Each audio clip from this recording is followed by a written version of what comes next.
العصاج بيدخل معانا في وصفات كتيرة جدا. النهاردة هعمل معاكم اللحمة المفرومة المعصجة بطريقة بجد سهلة وبسيطة، والطعم هيطلع معاكي حلو جدا. لو انتي اول مرة تشوفيني ياريت تشتركي في القناة، ولو عجبك الفيديو ما تنسيش اللايك وشير. يلا بينا نبدأ.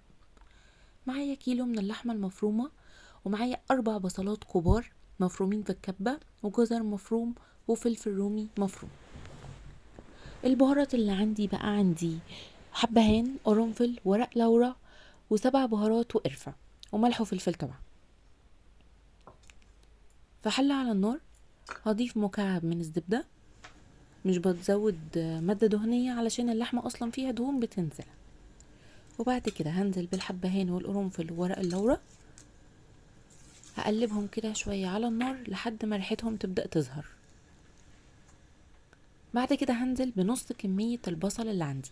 انا بحب اعمل ميكس كده بين البصل الابيض والاحمر، تقدري تستخدمي نوع واحد فيهم بس زي ما تحبي. هشوح بقى البصلة كده لحد ما تدبل،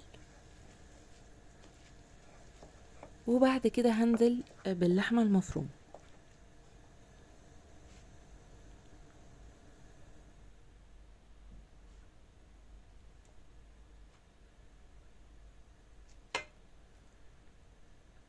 على النار بقى هبدأ ان انا افك كده اللحمة واقلبها لحد ما لونها كله يتغير معايا للون البني، ما يبقاش فيه اي جزء خالص محمر كده بالشكل ده.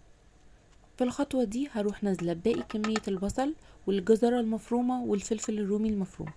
تقدري تزودي فلفل حامي لو بتحبي الحاجة حراقة شوية. ونزلت بالتوابل اللي عندي 7 بهارات والقرفة.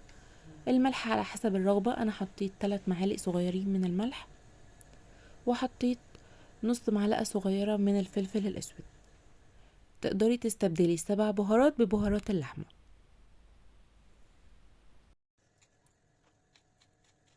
هقلب بقى كل المكونات دي كويس قوي، وهسيبها على النار تكون متوسطة لمدة ربع ساعة او 20 دقيقة. انا مش بسيبها اكتر من كده علشان خاطر اللحمة تبقى جوسي وما تنشفش معايا، وبيبقى طعمها كده احلى.